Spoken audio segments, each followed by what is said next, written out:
அன்னை மரியாளுடைய அற்புதமான பிறப்பும் அவள் ஆலயத்திற்கு அர்ப்பணமாக்கப்படுவதையும் என்று நினைவு கூறுவோம்.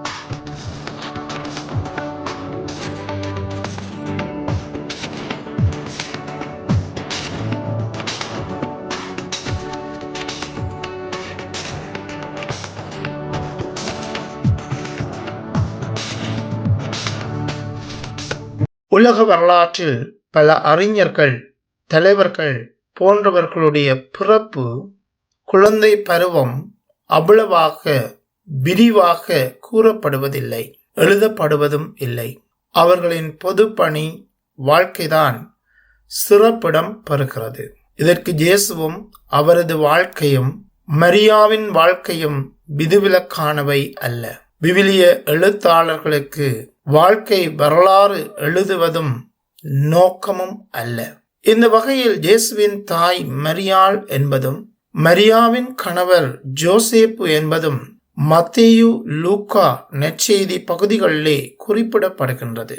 திருமுறை சாரா நற்செய்தி நூல்களில் ஒன்றான மரியாவின் பிறப்பை பற்றிய நற்செய்தி நூலின்படி மரியா நாசரேத்தூரில் பிறந்தார் என்றும் அவர் தாவீது குடும்பத்தை சார்ந்தவர் என்றும் சொல்லப்படுகிறது. வானதூதர் அந்நாளுக்கு சொன்னபடி, உன் செபம் ஏற்கப்பட்டுள்ளது, நீர் மீட்பரின் தாயை பெற்றெடுப்பீர் என்றும் அவருக்கு மரியா என்று பெயரிடுவீர் என்றும் குறிப்பிட்டபடி அவர்கள் மரியாள் என்று அவருக்கு பெயர் வைத்ததாக சொல்லப்படுகிறது.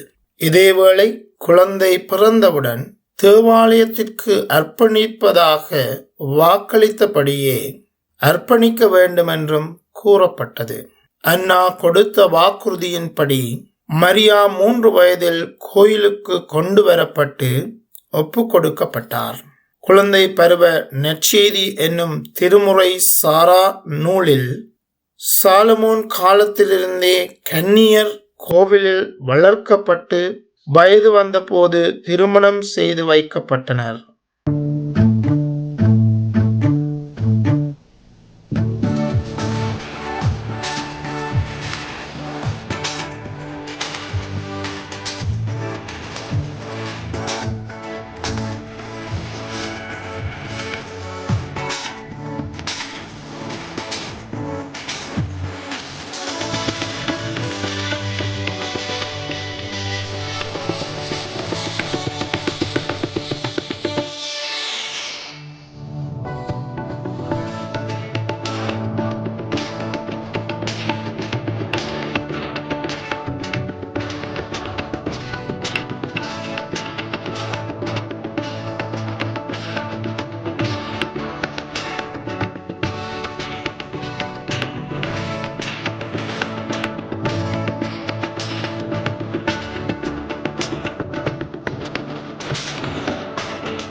மரியாவுக்கு 3 வயது நடக்கும்போது இஸ்ராயல் மக்களிடையே தூய்மையான பல கன்னியர்களை அழைத்து எரியும் திரிகளை அவர்களிடம் கொடுத்து ஆடம்பரத்துடன் குழந்தையான மரியாவை கோவிலுக்கு கொண்டு போயினர். குழந்தையான மரியா திரும்பி பார்க்காமல் உலக கவர்ச்சியால் இழுக்கப்படாமல் இருக்க வேண்டுமென்று செபித்தனர். கோவிலில் இருந்த குழந்தையான மரியாவை தூக்கி முத்தமிட்டு பீடத்தின் 3வது படியில் விட்டார். அக்குழந்தை தானாகவே மற்ற படிகளை ஏறி சென்றது. மரியா ஒரு புறாவை போல் பேணி வளர்க்கப்பட்டார்.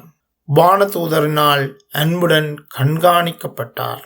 அன்னை மரியாளின் பிறப்பும் அர்ப்பணமும் எமக்கு தெளிவுபடுத்தும் செய்தி என்னவெனில், இறைவன் தன் கருவியாக பயன்படுத்தும் ஒவ்வொருவரையும் பாதுகாக்கின்றார்.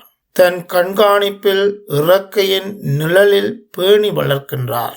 நாமும் அவரால் பெயர் சொல்லி அழைக்கப்பட்டவர்கள், திருமுழுக்கினால் புனிதப்படுத்தப்பட்டவர்கள். புனிதம் நோக்கிய படிகளில் ஏறி இறை பீடம் செல்வோம். அவர் அர்ப்பண வாழ்வில் எம்மை அர்ப்பணிப்போம். இயேசுவின் சிறந்த சாட்சிகளாக மாறுவோம்.